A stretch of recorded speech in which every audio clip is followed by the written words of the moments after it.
Have you ever been wounded by something that didn't leave a scar on your skin, but left an imprint on your soul? A passing comment, a cruel look, a moment when someone you trusted shattered your dignity with nothing but a few cold words. Strangely, it wasn't the words themselves. It was how deeply you believed them. That quiet voice in your head that whispered, "Maybe they're right about me." And suddenly, even silence becomes deafening. Even solitude becomes punishment. When the noise of life grows louder with age, when the faces around you change and the pace of the world no longer matches the rhythm of your heart, there comes a time when you begin asking a different kind of question. How do I reclaim the quiet within myself?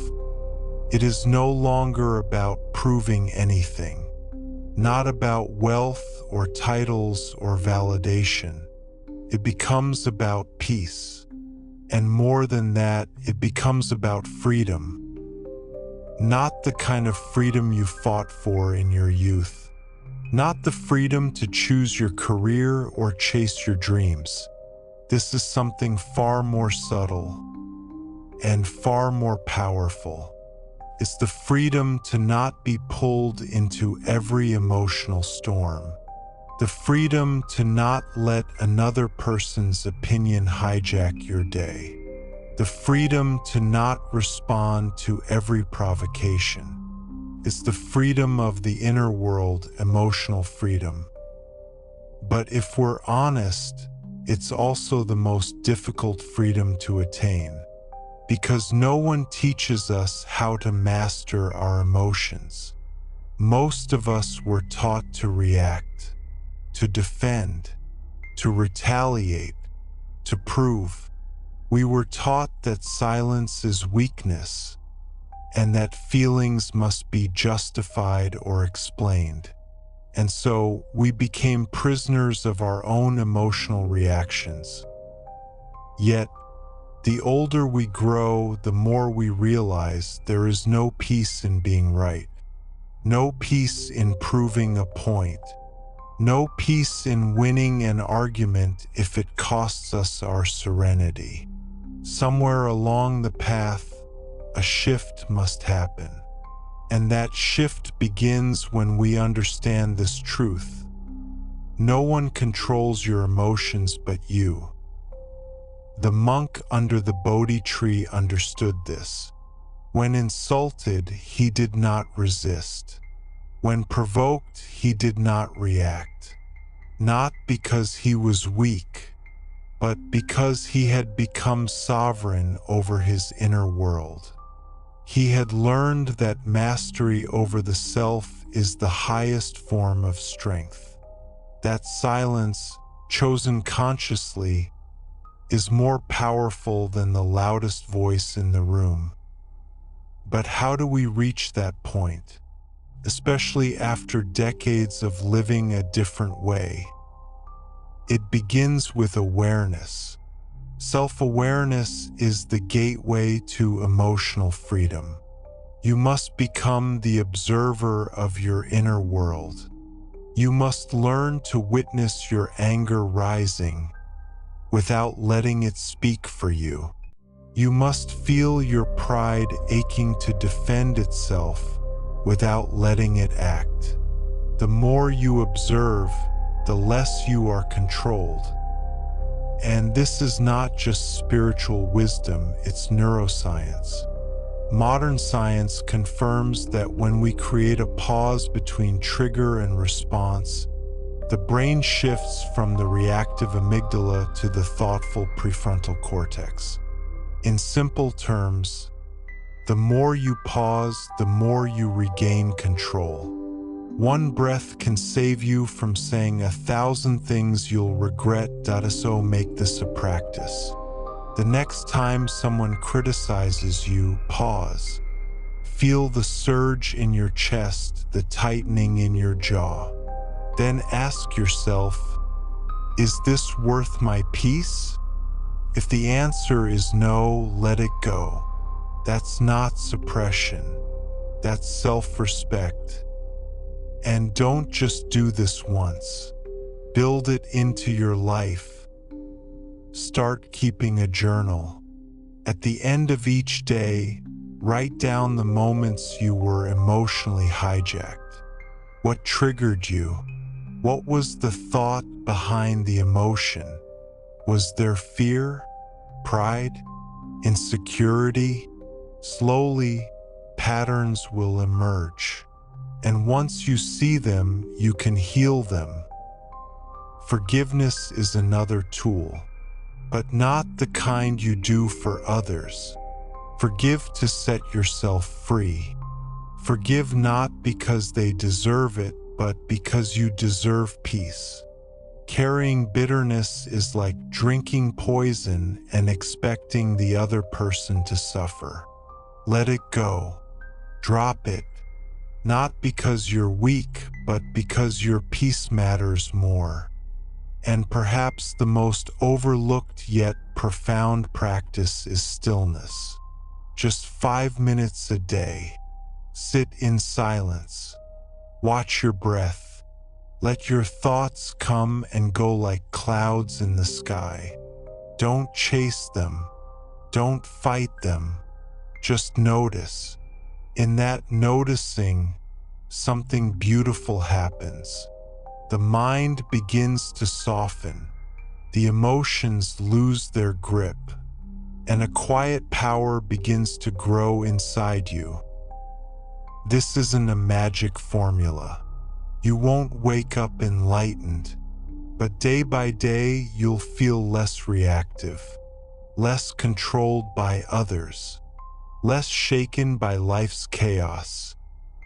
And soon, you'll notice something else. People begin to treat you differently. They begin to listen more, to speak more gently, to respect your silence. Because when you become emotionally sovereign, your energy shifts. You no longer carry the weight of proving yourself. You simply are. And that presence, it commands respect more than any speech ever could. This emotional sovereignty is the true power of aging. While the world tells you to fear getting older, what if this is actually your prime? Not in physical strength, but in inner strength. Not in outward achievements, but in inward liberation. You have lived enough to know what matters, and what no longer does. It's time to stop letting others control how you feel. Time to stop giving people free rent in your mind. Time to stop rehearsing arguments in your head and start rehearsing peace. You've earned this freedom. You've walked through enough storms. Now you get to be the calm. Remember, someone's anger is not your burden. Someone's criticism is not your mirror. Someone's rejection is not your definition. You are not here to carry emotional debris from others. You are here to live fully and freely from a place of calm strength. And when you do, something shifts not only within you but around you. Your relationships change. Your conversations deepen. Even the energy in a room softens when you walk in. Because true peace is contagious. And that is the essence of emotional freedom. It is not passive. It is not cold. It is fierce and wise and full of grace. It is the quiet knowing that you are whole, regardless of who misunderstands you. It is the courage to respond with calm when provoked with chaos. It is the maturity to let go, to forgive, to protect your energy. And most of all, it is a gift you give yourself. You don't need to wait for the world to change. You only need to change your relationship with it, because the storm was never out there. It was always within. And so is the stillness. As the monk once showed us, you can choose to not receive the gift of anger. And in doing so, you walk free. There comes a moment in life, often later than we expect, when we realize that peace is not something we find. It's something we choose. Not once, but again and again, moment by moment, breath by breath. Peace is not the trophy at the end of a long struggle. It is the path itself. For many years, people search for peace as if it were a destination. In relationships, in retirement, in religion, in rituals. They believe that once everything outside is calm, they will finally feel calm inside. But the truth is, the outside world never stops moving. It never fully quiets. What truly quiets is us, when we stop trying to control what was never ours to command. The monk who refused to receive the angry man's insult was not practicing a technique. He was living a way of being. His peace was not circumstantial, it was cultivated. It had been nurtured in moments of silence, in hours of discipline, in years of surrendering the need to react. He had learned that peace is not the absence of conflict, but the presence of unwavering stillness amid conflict. This kind of peace isn't soft or passive. It's not the kind of peace that runs away or avoids. It is forged through understanding, through compassion, through letting go of illusions that no longer serve us. It is a strong, quiet presence, a knowing that nothing outside of us can define who we are inside. To live this way requires a shift, a reorientation from outcome to presence. You no longer ask, "Will this bring me peace?" But instead, "Can I bring peace into this moment, regardless of what it brings?" You begin to stop chasing perfection and start embracing life as it is, imperfect, unpredictable, yet deeply worthy of your full, peaceful attention. That it takes practice, takes patience.